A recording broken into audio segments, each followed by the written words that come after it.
Hey everybody, thank you for coming back to my channel. Today is October 30th, and I was actually going to do this video tomorrow, but seeing as I'm going to be working and then going to my church and helping out with our trunk or treat event, I will not have the energy or the time to do it. So we're just going to do it today. What I'm going to talk about is a year ago tomorrow is when I found out that I was going to have my left leg amputated, and just going to go over how I felt then and how I feel now, and a surprise at the very end as well.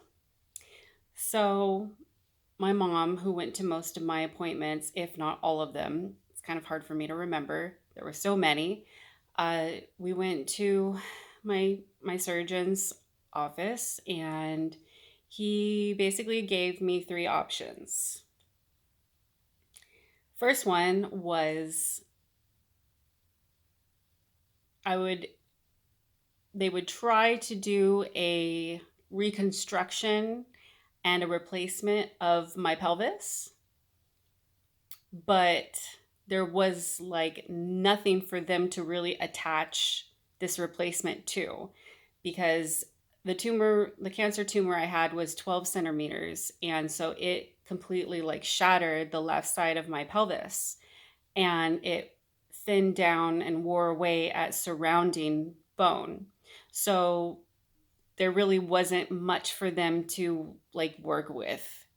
And so he told me that, and he said, and also if we did manage to do a replacement, there is a possibility that there could be an infection, rejection, and I would have to get a replacement every 8 years. And hearing that at like, I think I was 30, 31, hearing that was just crazy to know that I would have to have a surgery every 8 years. That's like five surgeries, Lord willing, I live that long. Just, that was a lot to absorb. And if it was just infection or rejection, I would not have chosen to amputate my leg on the basis of that. I don't make decisions out of fear.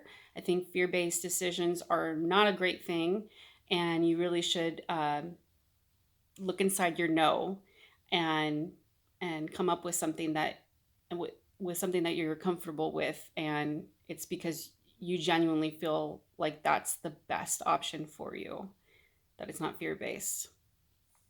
Second option was to remove my pelvis but keep my leg. So essentially it would just hang out. And being the active person that I am, that seemed like it would be really dangerous because it would be in the way. I might trip, or something might get, it might get caught.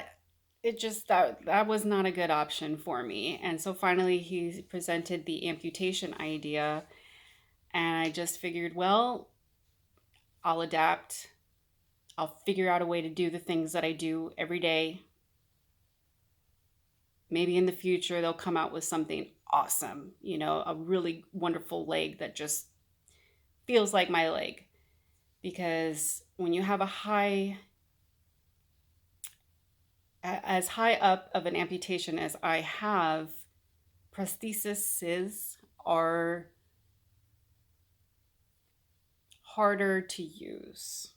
And I'll be explaining that in another video, but I didn't realize how hard it would be until, I received one. But I just listened to the doctor explain everything in great detail. And my mother and I, shook his hand, said thank you. I really like him. He's great. I feel like he had my best interests, and I really appreciate that. So as my mother and I walked out of the hospital, I took a deep breath and I said, well, at least I know what I'm going to be for Halloween next year. And my mom just looks at me and she's like, really, Karen, you just found out you're going to lose your leg and you're planning on a Halloween costume to incorporate that in. And she goes, how is your mind going to that? And I just said, well, Mom, I'm alive. This cancer isn't going to kill me. I have a lot to be grateful and happy for. And if I don't stay positive and laugh, I'm going to be negative and I'm going to cry. And not to say that I don't have those down moments. I do. I do. But I don't stay there very long. And that's what's important. So I actually remember going to the trunk or treat event at my church after we found out, and I actually kind of went into a daze. I was good for a while, but then I just saw like all the kids running around and parents like holding their kids and being able to walk and hold them, and just everyone being bipedal, and I just I don't know. It just kind of got to me. I was like, wow, this I'm not going to be like that soon. And so, definitely had some roller coaster moments throughout the night, but overall, I think I did pretty well for receiving that kind of news. So, tomorrow marks 1 year when I found that out, and looking back now, I am very happy with my decision still. I think even if they could reconstruct my pelvis, I would have opted out. I really truly believe that I would have said no because and even so, you have to be careful. Like, I wouldn't be able to do my aerials that I love doing, or just bouncing around like a firecracker that I am. I'm not ready to take it easy and slow it down physically. I'm 32 years old, and I was in so much chronic pain because of that tumor. I'm just glad it's gone. And the fact that my leg had to be going with it is unfortunate, but I'm still doing stuff. I haven't gone on my aerials yet. I definitely want to do that soon. I know a lot of you saw the video before this of me rock climbing for the first time ever. I've never ever done it with 2 legs or 1 leg. So that was so much fun. I was so scared when you jump off and the cord catches you after like, I think 2 seconds. I was shivering up there for a second. I was like, ah, I didn't actually post that. That's on my Facebook, but I did eventually do that. And I guess I was scared that I'd fall. And then also, trying to land, or, if I get close to the wall, having my leg to kick out, just having 1 leg was just a little nerve wracking. So I really didn't want to hurt. That's the only leg I have. I can't hurt that leg. So, but it was a lot of fun. And I just love how my husband was guiding me to the best route and just being so encouraging. And we just actually had our 2-year anniversary on Monday, the 28th. And so we were celebrating on the weekend. But I love him so much.